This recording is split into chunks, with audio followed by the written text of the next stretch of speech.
Hey, this is Alex Yoder with Pro Tip Tuesday, my favorite day of the week. And today I would like to talk about payment arrangements and judgments for possession.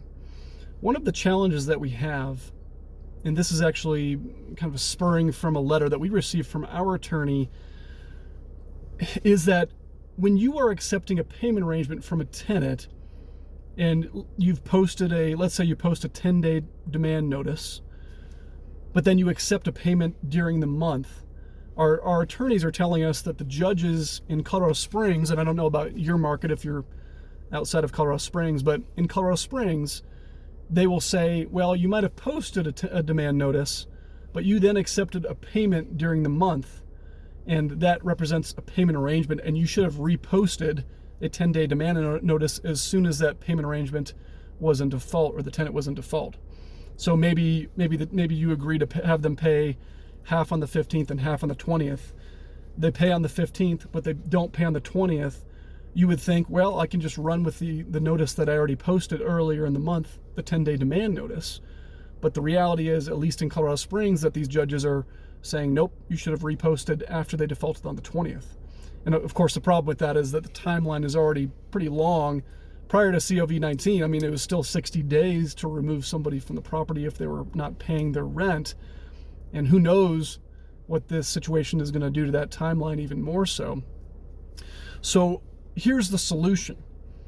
And unfortunately, I can't provide the contract or form that you need to work through this, but I would say speak with your attorney. You should definitely have an attorney that you're working with if you're a landlord.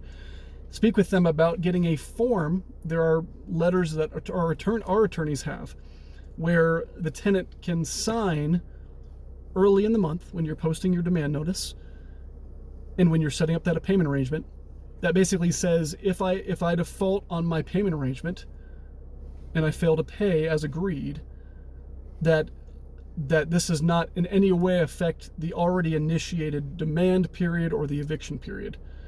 So I don't basically, as a landlord, have to repost then on the 20th or whatever it is of the month to restart the timeline. I can roll with the notice that I already posted, even if they defaulted later in the month.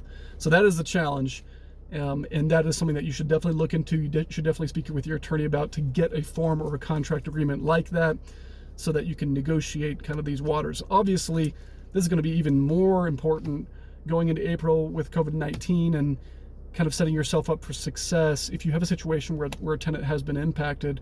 And by all means, this is the time for, in my opinion, this is the time for grace and to find ways to work through situations and to set up those payment arrangements if you as a homeowner, or if your homeowner, if your property manager is in a position to financially do that. But just make sure you're setting yourself up for success, getting a contract like this signed so that if that defaults, you can just roll forward without having to restart the entire timeline. So that is my advice for today. Obviously, we are evaluating on a daily and a weekly basis. In the Colorado Springs Landlord Forum, we're posting almost daily about what's going on and what we're hearing and how this might impact landlords and tenants and property owners. Landlords are property owners, but impacting everyone, property managers as well, and even real estate agents. So stay tuned. If you're not already a member of the group, please join. We would love to have you, and we will continue to have those conversations. Thanks a lot. That's all for today. Alex Yoder, Dorman Real Estate Management, Pro Tip Tuesday, my favorite day of the week. As you know, we will see you next week. Goodbye.